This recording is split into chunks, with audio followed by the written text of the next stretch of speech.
LCC Computer Education. Invest in your skills. Looking to enhance your skills or kickstart a new career? Look no further than LCC Computer Education. We offer a wide range of courses including Microsoft Power BI, Advanced Excel, Tally, SAP FICO, HANA, and more. Whether you are interested in basic accounting, financial courses, multimedia and designing, or long and short-term career courses, we have something for everyone. Our Authorized Study Center. Join us at our Authorized Study Center in North Parur, LCC, Kerala and take the first step towards a brighter future. Mannath അനധികൃതമായി താമസിച്ചിരുന്ന 27 ബംഗ്ലാദേശികൾ police പിടിയിലായി. Operation clean പദ്ധതിയുടെ ഭാഗമായാണ് നടപടി.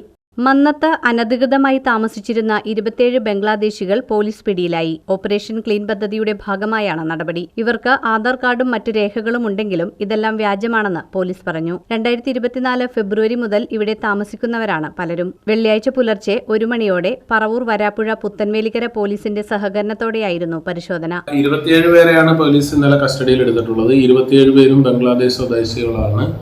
അവരുടെ ID പർട്ടിക്കുലേഴ്സുകൾ മറ്റൊക്കെ verify ചെയ്തതിന് ശേഷമാണ് അവരെ കസ്റ്റഡിയിൽ എടുത്തിട്ടുള്ളത്. അതിന്റെ തുടർ നടപടികളായിട്ട് അവരെ കോടതിയിൽ ഹാജരാക്കുന്നത്.